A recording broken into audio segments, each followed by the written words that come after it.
तो मैं खुदावंद की शुक्रगुजारी करता हूँ कि यीशु मसीह ने अपने इकलौते बेटे को मेरे लिए, आपके लिए बख्श दिया ताकि हम हमेशा की जिंदगी पाएं और कसरत की जिंदगी पाएं।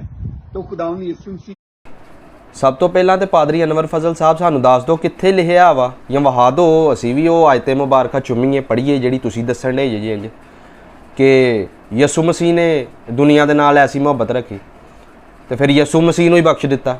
ਵਹਾ ਦਿਓ ਇਹ ਸਾਨੂੰ ਕਿੱਥੇ ਲਿਖਿਆ ਹੋਇਆ ਵਾ। ਭਾਈ ਨੇ ਡਾਲਰਾਂ ਦੀ ਜਿਹੜੀ ਆ ਨਾ ਇਹ ਹਵਸ ਲਾਓ ਤੇ ਬਾਈਬਲ ਨੂੰ ਪੜ੍ਹੋ ਤਾਂ ਕਿ ਲੋਕ ਤੁਹਾਨੂੰ ਬੜੇ ਸੁਣਦੇ, ਤੁਹਾਡੇ ਫੈਨ ਨੇ ਤੇ ਉਹਨਾਂ ਨੂੰ ਵੀ ਪਤਾ ਲੱਗੇ ਕਿ ਤੁਸੀਂ ਕੀ ਬੋਲਣ ਡੇ ਜੇ। ਉਹਨਾਂ ਨੇ ਤਾਂ ਬੇਸ਼ੱਕ ਆਮੀਨ ਆਮੀਨ ਕਹਿਣਾ ਕਿਉਂਕਿ ਸਾਡਾ ਮਾਸ਼ਰਾ ਜਿਹੜਾ ਵਾ ਤਾਲੀਮ ਤੋਂ ਮਹਿਰੂਮ ਹੈ ਤੇ ਤੁਸੀਂ ਇਸ ਮਾਸ਼ਰੇ ਦਾ ਫਾਇਦਾ ਚੁੱਕਿਆ ਵਾ, ਆਪਣਾ ਕਾਰੋਬਾਰ ਰੋਜ਼ਗਾਰ ਚਲਾਇਆ ਤੇ ਭਾਈ ਰੋਜ਼ਗਾਰ ਸਹੀ ਤਰ੍ਹਾਂ ਚਲਾਓ, ਲੋਕਾਂ ਨੂੰ ਦੱਸੋ ਤੇ ਸਹੀ ਤਰ੍ਹਾਂ।